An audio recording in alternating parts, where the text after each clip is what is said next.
Okay, so Act 2, Scene 4. In Shakespeare's time, it was believed that there was a natural order into which everything fell. Just as there was an order in the animal world, there was an order amongst men.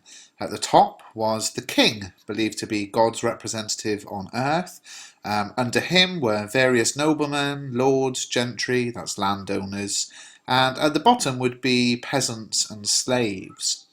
Now it was believed that any break in this order was reflected elsewhere, and that was a sign of how serious it was to upset the natural order of things. One of the most significant upsets to this order was regicide, which is to kill a king. And this is just what Macbeth does, and eventually he himself becomes the king. Now, in order for the play to reach its conclusion, he must be removed and a rightful heir must take his place as king and return the natural order to a state of balance. In this scene, then, we have the old man and Ross discussing the happenings in the play from outside the main character's point of view. And they talk about an interesting thing where a mousing owl caught and killed a falcon.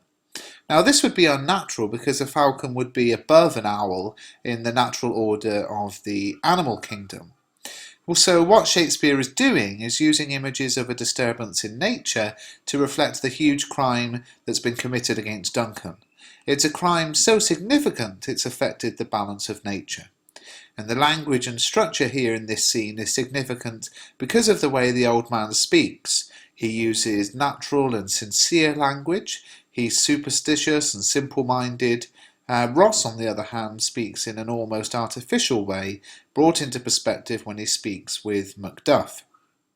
Ross admits his intention to follow the story being put about by Macbeth that Duncan's sons murdered their father, and he will go to Scone to see Macbeth crowned king.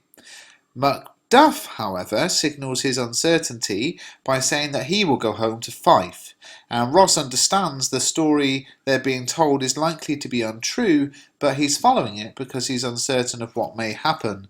Macbeth is not the only one who hides what he knows. It's a continuing theme in the play, this sort of hiding of the truth and living a lie.